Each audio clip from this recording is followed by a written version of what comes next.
peso, como está apuntando hacia abajo, pues la componente va a ser negativa, tiene la dirección negativa, entonces va a ser negativo, y la fuerza de fricción también.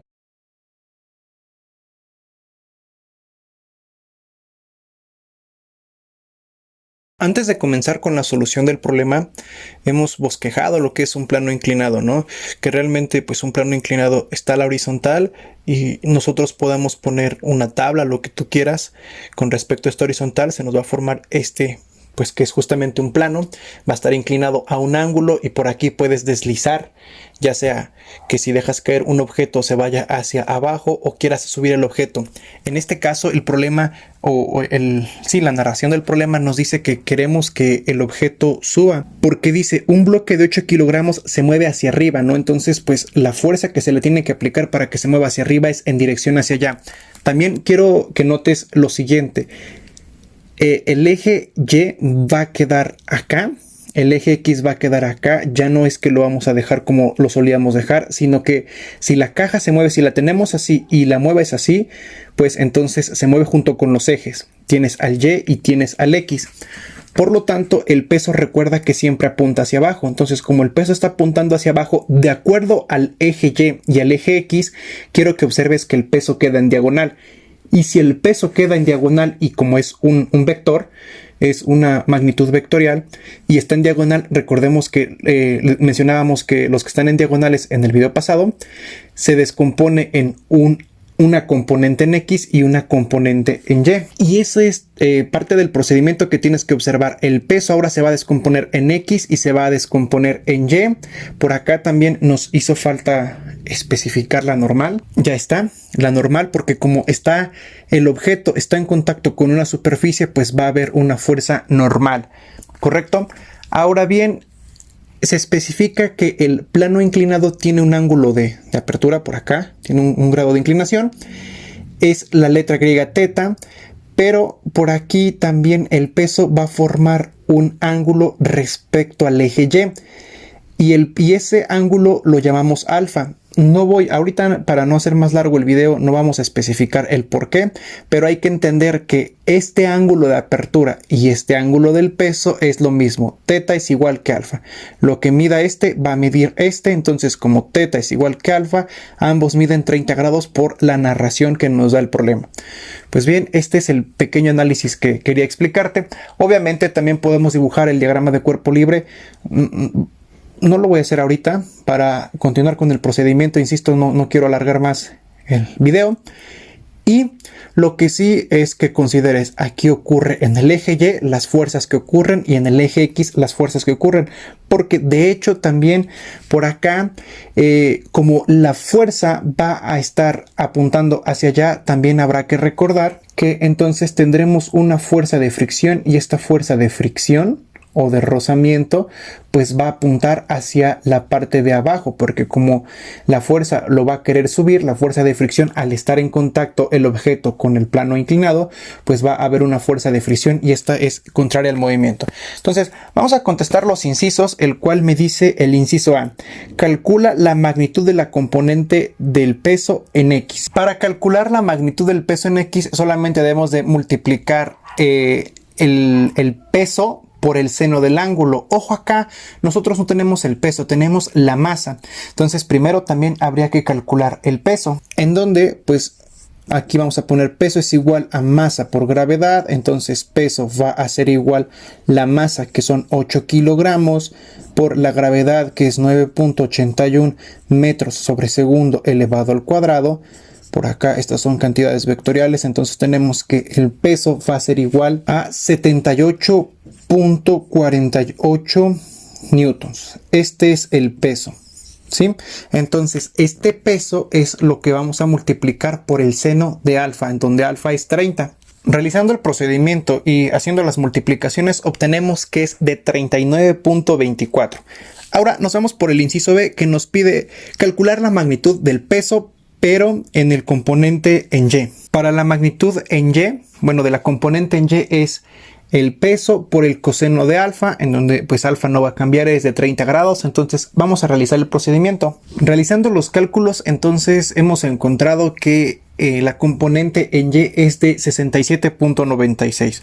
Bueno, ahora para el siguiente inciso que nos dice calcula la magnitud de la fuerza normal.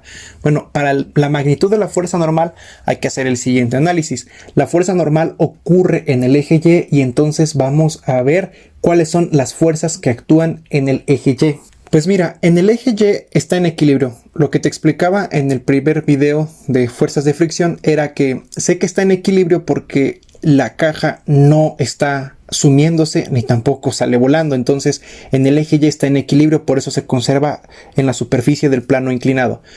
Como aquí no va a haber movimiento, pues no hay aceleración. Recuerda que fuerza es igual a masa por aceleración. La aceleración es 0, por la masa es 0, entonces la suma de fuerzas en Y es 0. Pero ¿cuáles son? Insisto, las fuerzas que actúan en Y. De acuerdo a esto serían la normal y también sería el peso en Y.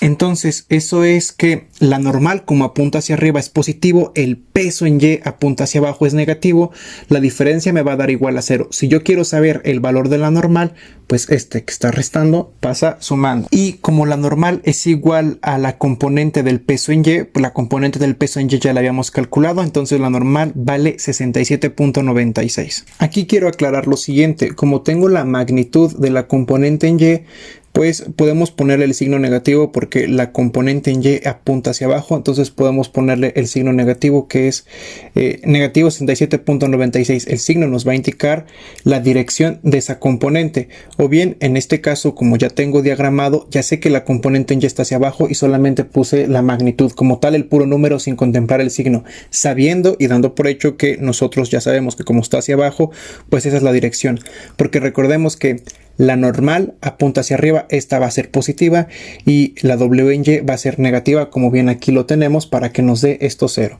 Bueno, aclarando eso que pues podemos poner el signo para indicar la dirección, porque el signo indicaría dirección de la componente, pues bueno, ya están.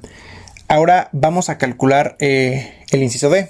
Nos pide calcular la magnitud de la fuerza de fricción cinética, ¿no? Entonces, cinética es porque ya está en movimiento, como te mencionaba en el primer video, es que, pues, si está estático es coeficiente de fricción estático, si ya está en movimiento es un coeficiente de fricción cinético, y entonces por eso es que nos pide fuerza de fricción. A final de cuentas sigue siendo fuerza de fricción, la expresión no va a cambiar. Vamos a observar cuál es esa expresión. La expresión pues ya la hemos trabajado, es mu por la normal, en donde mu vale 0.35, la normal hemos hecho el cálculo que es 67.96, por lo tanto pues podemos hacer también el cálculo de la fuerza de fricción. Finalmente nos pide calcular la magnitud de la fuerza paralela al plano. Este es el plano, la fuerza paralela pues es la que va a hacer que el objeto suba. Ese es el inciso E. Bueno, entonces como es la fuerza que va a hacer que suba, pues estarás de acuerdo que por lo que se me está pidiendo va a actuar sobre el eje X, entonces a mí se me pide por la fuerza en X. Por ahí está que la suma de fuerzas en X es igual a masa por la aceleración en X. A mí se me está pidiendo por la fuerza en X, obviamente, porque insisto, esa es la que es paralela al plano. Entonces vamos a analizar qué fuerzas ocurren en el eje X. Ocurre, pues esa es la fuerza, la que yo quiero calcular. Ocurre la componente del peso en X y también la fricción, la fuerza de fricción en X. Ocurren esas tres fuerzas, eso es igual a la suma de fuerzas en X. Por lo tanto, antes de continuar, la fuerza, como va a subir, va a apuntar hacia allá. El peso, como está apuntando hacia abajo, pues la componente va a ser negativa, tiene la dirección negativa, entonces va a ser negativo. Y la fuerza de fricción también va a ser negativo. Entonces nos quedaría de la siguiente forma. Por ahí está, la suma de fuerzas en X es igual a F, W en X, menos FR. Y del otro lado ya teníamos que es masa por aceleración. Yo quiero calcular la fuerza, entonces el W en X y el FDR que están restando los pasaríamos sumando, y ahí está la expresión la cual nos va a dar la fuerza. Tenemos W en X, si tenemos W en X, tenemos fuerza de fricción, tenemos el valor de la masa y la aceleración nos las da el inciso que es de 1. Realizando las operaciones obtenemos que la fuerza tiene una magnitud de 71.02 newtons. Entonces es un ejemplo bastante, bueno, se podría considerar no tan sencillo, sí tiene su grado de complejidad, pero pues realizando los pequeños análisis y las operaciones como se debe, hemos llegado a la respuesta.